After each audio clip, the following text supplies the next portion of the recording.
everybody, welcome to the MaffmanJones movie channel. I'm your host John Maffio, and today's featured movie is Detroit. It's the latest joint from Kathryn Bigelow, who directed Hurt Locker, Point Break, one of the best movies of all time, and Zero Dark 30.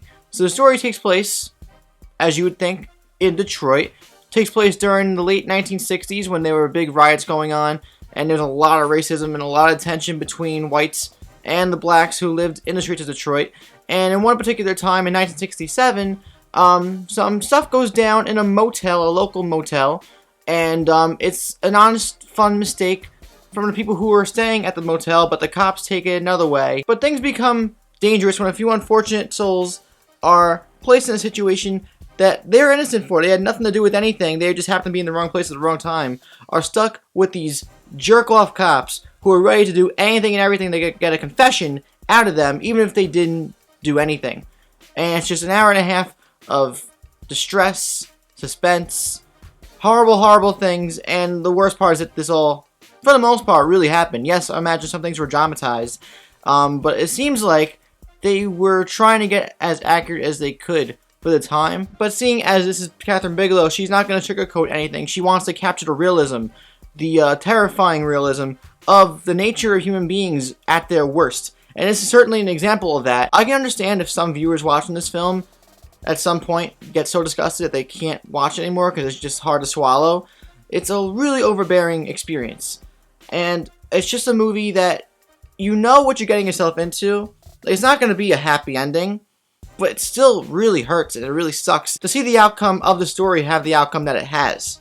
And it also made me hate John Krasinski.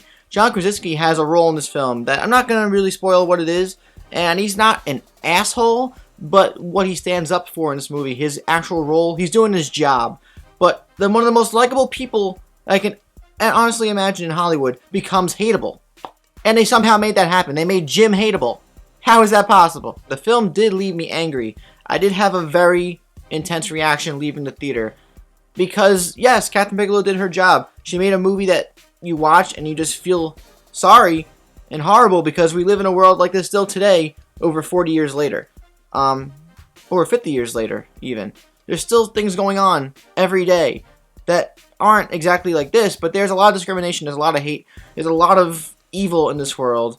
And we may have gotten better in some aspects, but we really haven't gotten better if you really think about it. And it's sad. The movie reminds you of things about the world, and it's sad. Let's actually talk about the film now.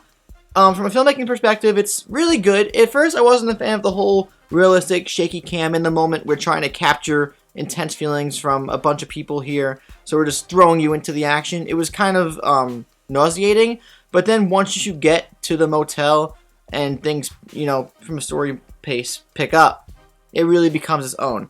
And you become so invested in the situation that you don't really mind how the film is being, framed and everything. The performances are also what really make this movie. Will Poulter as the racist fuck, the policeman who was interrogating these black people at that time. You really buy into him, you hate him, he's a jerk-off, he's racist. And from a guy who was in We're the Millers, who was this doofus for that whole movie, he really has range. And, he kills it. Great performance from him. And his side mates. John Boyega, Finn from Star Wars, is also really good. He has a more subdued performance when you compare him to everybody else in this movie, but his service for the plot really keeps you in, and he's just that guy who's just trying to get by the night and just try to help these guys as much as he can without disturbing the peace. And I really liked his performance in this movie, and it got better along the way. Gilly from Game of Thrones is really good. Anthony Mackie's really good. All the performances in this movie service the story well, and they all give performances that really throw you into the suspense even more, and it brings more tension. The person I want to mention, though, who I've never seen anything else, but now I'm going to be paying attention to him for as long as his career exists, is Algie Smith. And he plays this Motown singer who wants to get big, and he's one of the people who's just in the wrong place at the wrong time.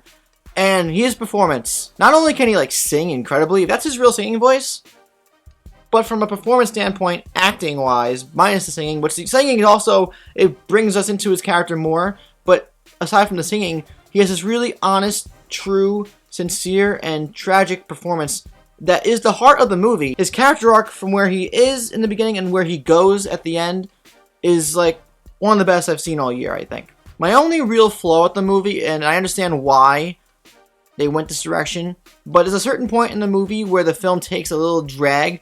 For so long, you're just like, you're up in the scale, the ante, suspense, and then it just kind of simmers.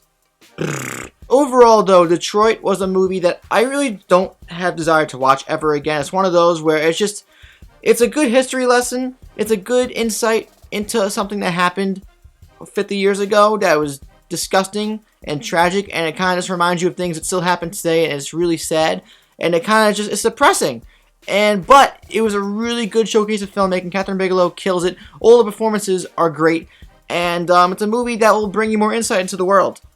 It's just so dark that I don't know if I could like sit there and just watch it again. Like, I wouldn't, out of my own will, watch it again unless somebody wanted to watch it with me. I'm gonna give Detroit a 4 out of 5 stars. It's a darn good movie. But now I want to know from you guys, what did you think of Detroit? Let me know in the comments down below. If you enjoyed my review, please like, subscribe if you haven't already so you won't miss a video from me ever again, and check out the rest of my social medias and everything else down below.